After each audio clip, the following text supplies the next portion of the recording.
Welcome back to The Fives, everyone. This week we're going to look at several of the entries and winners from two recent AI film festivals, the Seattle AI Film Festival and the Austin AI Film Festival. Yeah, this week we'll explore our memories through time, visit a retro-futuristic World's Fair, bring the spoken word to life, question reality with AI podcasters, and discover creatures from our imagination. I'm John Rogers.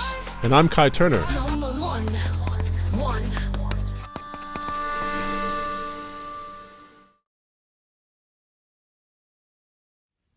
When the needle touches the record, the jagged groove causes it to vibrate, which is translated into sound, bringing the past into the present.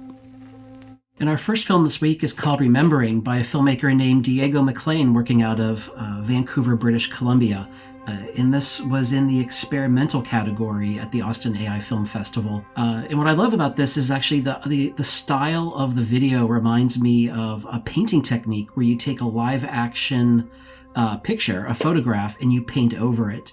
Except in this case, he's done this with every single frame of the shot. And so I love the visual style of it. It's definitely distinctive.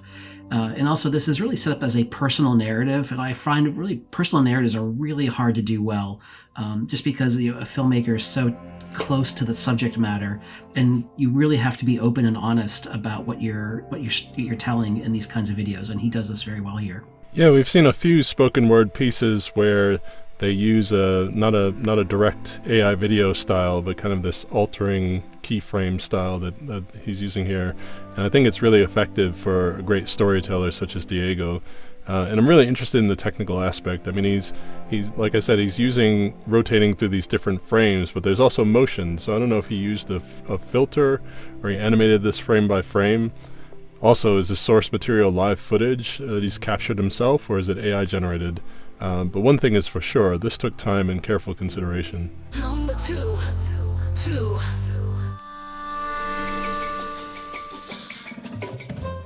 Next we have Artomaton, Telezine by Gabriel Aronson. This piece stands out for its unique aesthetic, kind of retro-futuristic 60s aesthetic. It's kind of like something out of a live-action Jetsons.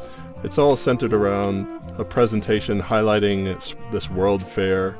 At the very end, there's kind of this ominous warning that makes it sound like not everything is completely utopian here.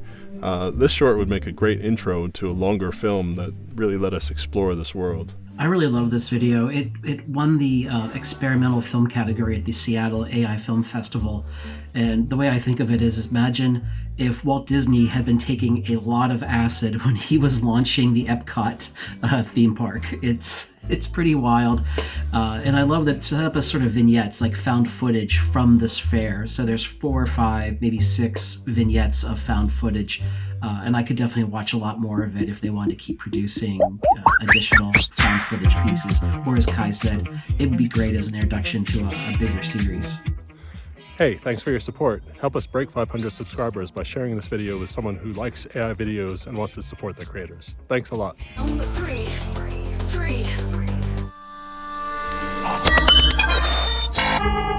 Rims on Blues.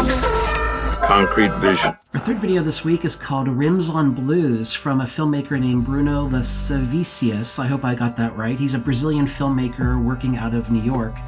This film was the finalist in the experimental category at the Austin AI Film Festival. And one thing to note about Bruno is that he is a working editor in the feature film and television industry out of Brazil. And so he's very experienced in a kind of more traditional media. And it really shows here. I think this video is very well edited. It's very well crafted.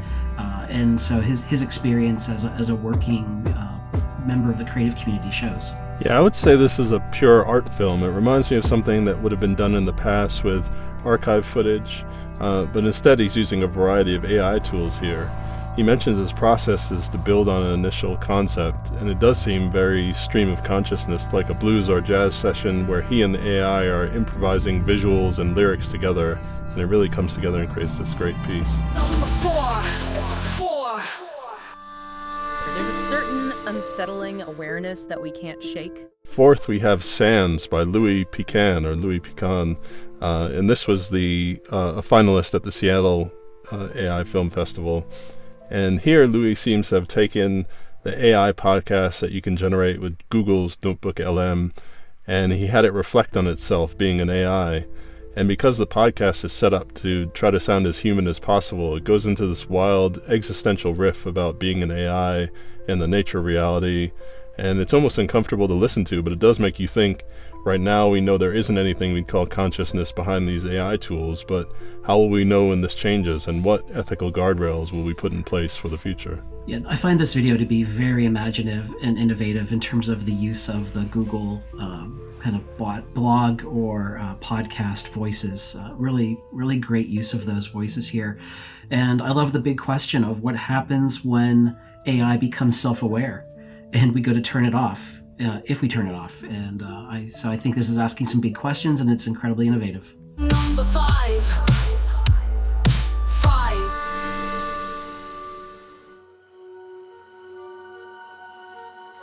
Sri Lanka. And our last video this week is called Uncanny Planet, from a filmmaker working out of Canada named Kingsley. And I love this. This kind of reminds me a bit of the video we talked about earlier, where it's set up around found footage. But in this case, it's sort of set in a jungle or forest environment where researchers have found this found footage. And what's found on the video is this fantastical creatures, like creatures made out of porcelain or whales flying in the sky, and asking about how our climate change and our planetary change has affected these sort of fantastical creatures. Yeah, I think it's a great way to present an alternate reality. In the AI space, we see a lot of people creating images of imagined creatures just as an experiment, but this short really commits to developing their backstory and bringing them to life and making them seem believable. I mean, if you sent this back to the pre-internet days of early television, you'd probably convince a lot of people that these animals really exist. Thanks, that's it for this week. Please like and subscribe. See you next time.